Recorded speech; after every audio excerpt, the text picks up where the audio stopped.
KHKT News Today. Trump pledges to fix the mess of North Korea's nuclear program. President says military strike would not be preferred option, but he is prepared to pursue it if needed. If we take that option, it will be devastating. Donald Trump vowed to fix the mess over North Korea's nuclear program one day after the country's foreign minister claimed that the U.S. president had declared war in a tweet and threatened to shoot down American bombers in international airspace. Trump also said on Tuesday that any U.S. military attack would be devastating, as his administration sought to turn up the economic pressure with new sanctions punishing North Korean banks and their workers. As the Secretary of State, Rex Tillerson, said the U.S. was still hoping for a diplomatic resolution, Trump echoed the sentiment, declaring that a military strike was not a preferred option.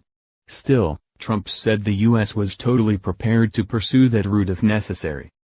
If we take that option, it will be devastating, I can tell you that. Devastating, Trump said in a Rose Garden news conference. If we have to take it, we will.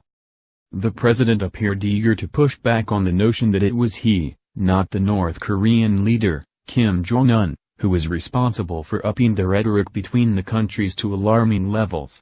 And he assigned some fault for the mounting crisis to his predecessors for failing to address the North's nuclear ambitions over many decades.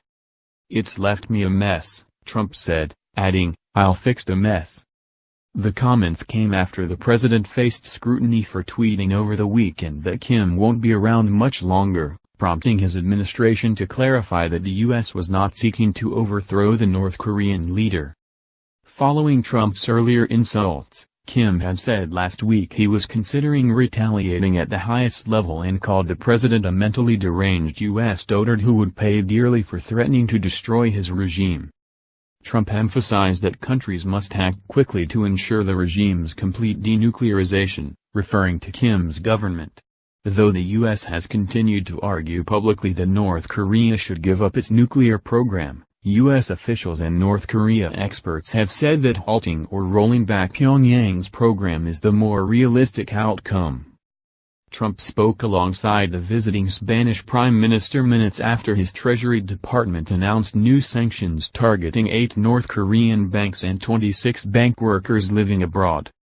The North Korean targets mark the first use of new sanctioning powers that Trump created in an executive order he signed last week to target North Korea's access to the international banking system. They also come as the United Nations has recently passed its toughest sanctions package targeting North Korea. The 8 banks are all in North Korea. The Treasury Department said that 26 individuals were North Korean nationals employed by those banks.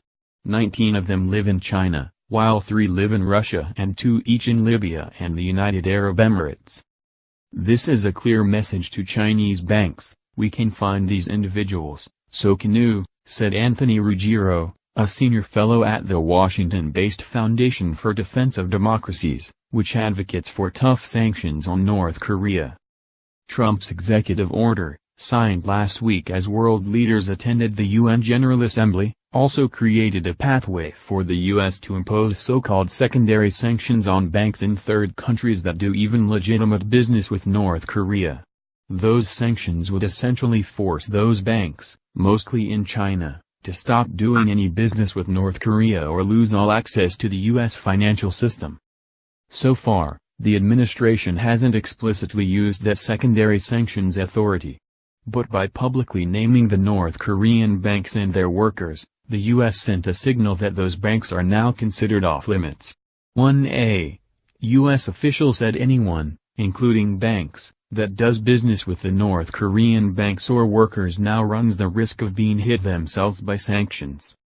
The penalties are part of the Trump administration effort to show it's still committed to using economic pressure and diplomacy to resolve the North Korean nuclear crisis, rather than the military threat that Trump has repeatedly issued. "We are targeting North Korean banks and financial facilitators acting as representatives for North Korean banks across the globe," said the Treasury Secretary, Steven Mnuchin.